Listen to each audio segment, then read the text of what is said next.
Black Moon Lilith in Libra, unleashing the dark feminine in love, romance, attraction, sex, art, beauty, style, pleasure, justice. Hello, my name is Eliane Nicole. I'm your astrologer and tarot reader, and in this video I am going to talk about the goddess Black Moon Lilith and what it means that she's conjoining the goddess of love and beauty, as well as the wife goddess Juno and the South Node, all in Libra, having a little goddess party in the Libra sector of our charts. But first, I want to say that if you're watching this video on Instagram, I'm only going to post the first 5 minutes. The full video will be available on my YouTube channel, Eliane Nicole. My YouTube channel is my name, Eliane Nicole, so please find me there so you can see the video in its entirety. If you're watching this on YouTube, please hit the notification bell so you're notified every time I post a new video. Please subscribe, please like, please comment, and please share to help me in the algorithm. If you're watching this on Instagram, please make sure that you're following astrology.tarot.Eliane Nicole. Please like, please comment, please share, help me in the algorithm so I can continue to give these free astrological offerings. And now, without further ado, I am going to talk about the meaning of Black Moon Lilith in Libra conjoining not only Venus, the goddess of love and beauty, but also Juno, the asteroid goddess who represents the wife, and the South Node. This is a very karmic turning point in feminine power and feminine sexuality for the collective. As a result, there are some darker issues being brought to the fore, and then there's just the other side of it, which is more possibly threatening issues being brought to the fore. See, Black Moon Lilith is in charge of a spectrum of archetypes within the dark feminine. She represents the more taboo aspects of the feminine that aren't necessarily considered appropriate to express in mainstream society. So this can be feminine power, feminine rage, feminine rebellion, deep, dark sexual urges around feminine. And men and women both have Black Moon Lilith in their charts, but it plays out differently.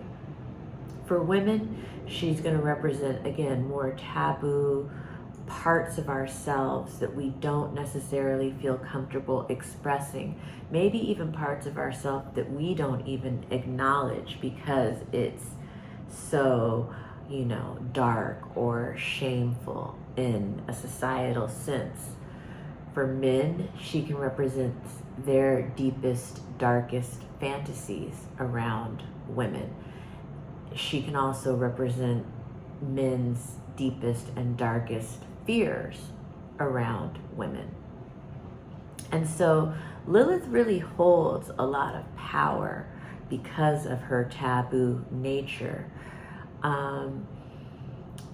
She has been very prominent in the sky since the summer solstice, back in June, really, when the sun first entered Cancer.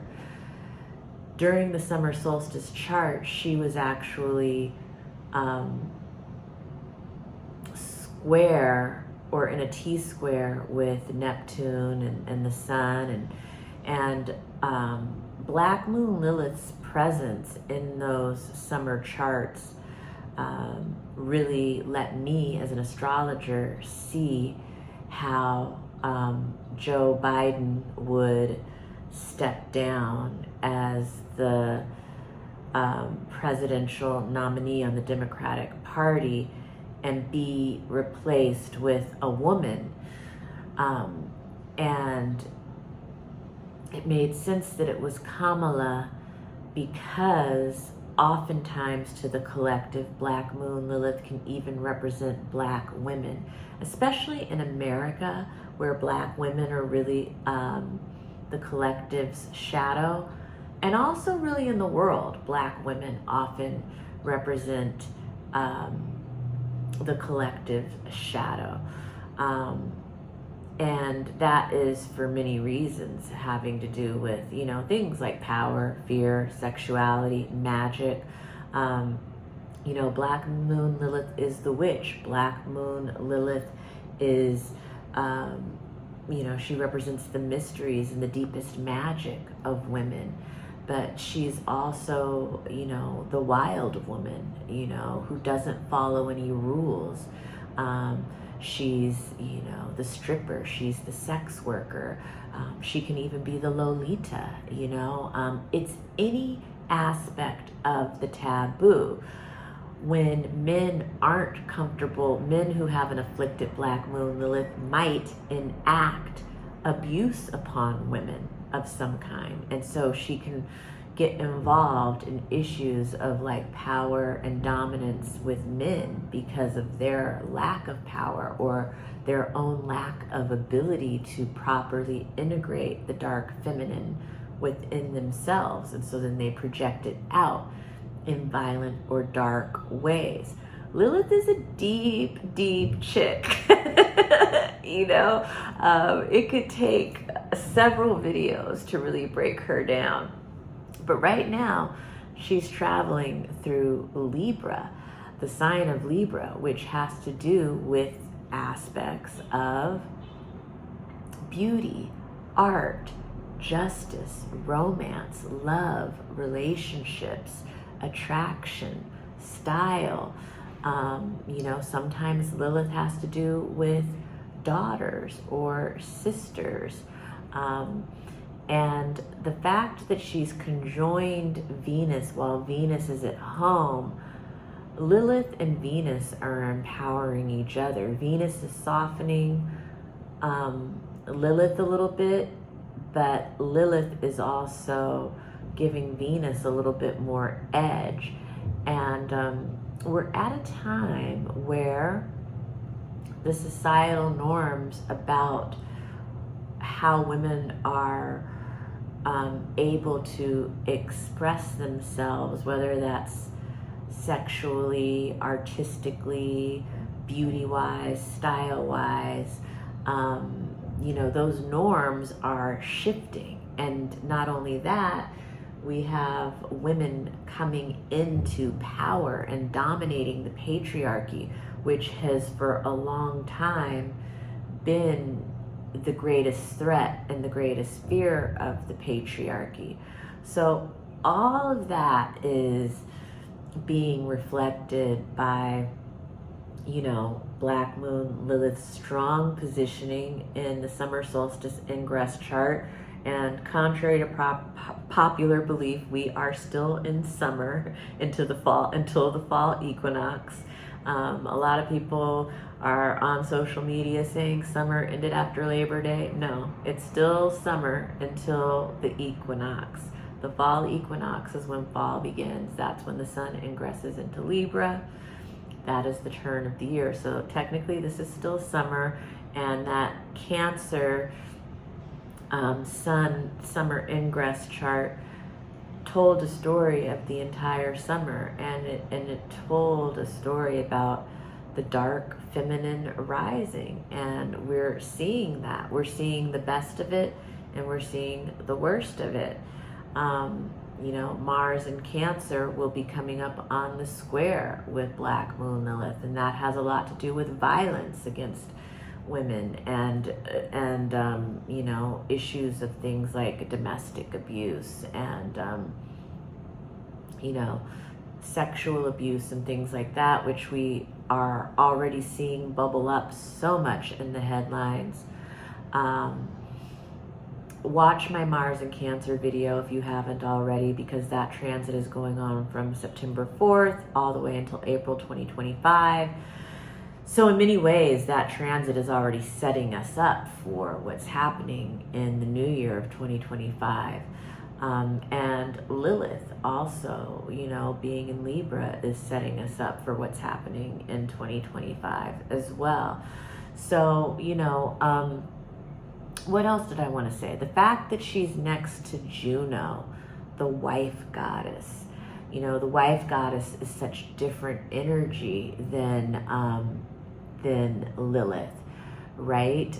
The wife is usually a more conservative and traditional role, but Black Moon Lilith being conjunct with the wife goddess Juno also lets you see that this has to do with, you know, married women getting more in touch with their, you know, repressed sexual urges, their repressed urges for independence or rebellion. You know, I recently saw a campaign, I think it might have been coming from the Kamala camp or the Democratic side, but it was urging women to, you know, not follow their husband's vote. Vote for the woman candidate. Vote how you really want to vote. Don't vote how your husband wants you to vote. You know, that's very Black Moon Lilith rising to the surface, you know, in many ways. And that's just a minor example, you know, and I will say that in people's personal charts, some people have a stronger Lilith than others, you know, and so some people are more, you know, reflective of that archetype. There are, you know, a lot of women, when I think of celebrities, I think of, you know, Beyonce and her Sasha Fierce character. Sasha Fierce is her Lilith, you know. When I think of, you know, women like Rihanna or Angelina Jolie or, you know, these famous women who really embrace their Lilith, and it makes them very powerful and sexy. They're still very feminine, but they have that kind of, you know, connection to the Lilith energy that you know, makes them kind of mysterious and you know, strong and sexy, and all of that really works for them. And so what else do I want to say about Lilith? Also, it's, you know, so you've got Juno, you've got Venus, you've got Lilith, and they're all next to the South Node, who's also in Libra until January. And so, you know, for artists, this is kind of the releasing of dark art, darker themes in your art, exploring the darker themes. In relationships, this is exploring darker themes, in style and beauty and love. You know, this is unleashing the dark feminine to be expressed in all of these areas. And so, you know, I think we are seeing a lot of that, and we will be seeing a lot of that, you know, and I don't know. There's so much more I could say about it. I just wanted to stop in and say a few words about her. In my New Moon of Virgo video, I talked about this aspect, so go back and watch that, because there's probably some valuable astrological information there, or there's definitely some valuable astrological information there about the entire lunar cycle that began September 2nd or 3rd and takes us until October 2nd. The ingress chart of the new moon, even though the new moon is just one day, that seeding chart tells a summary of the entire cycle. So go watch that video. Watch the Mars and Cancer video, because that takes us from September until April of 2025. Watch the Pluto at the 29th degree of Capricorn video. That's an important one. That's September to November 19th, you know. All of these videos represent all of these cosmic waves that are coming in on each other. and they're all threads that are creating the tapestry of, you know, what we're dealing with here, what the cosmos are reflecting back to us on planet Earth, that you know, the gods are serving for us to be working on as humans on planet Earth at this time. And it's all very exciting and interesting when you realize the divine at work in it all. I think it's a little less scary, even though the world does seem like a very tumultuous place right now. When you see what the invitation is from the cosmos for us to learn, and you kind of proactively co-create with it, it can be very exciting and magical. And that's why I love astrology. And astrology always works best when you work one-on-one with an astrologer. So I definitely encourage you to contact me for a reading. I love reading for people one-on-one. I read on Zoom, so I can read for people anywhere in the country, anywhere in the world. It is my pleasure and my joy. I think that everyone should have their birth chart done at least once in their lives. And it's even better if you continue to get to know it more and more over time. But yeah, contact me for a reading. I would love to read for you. Thank you so much for joining me on my talk about Black Moon Lilith. And yeah, stay tuned. More videos to come. Thank you for joining me.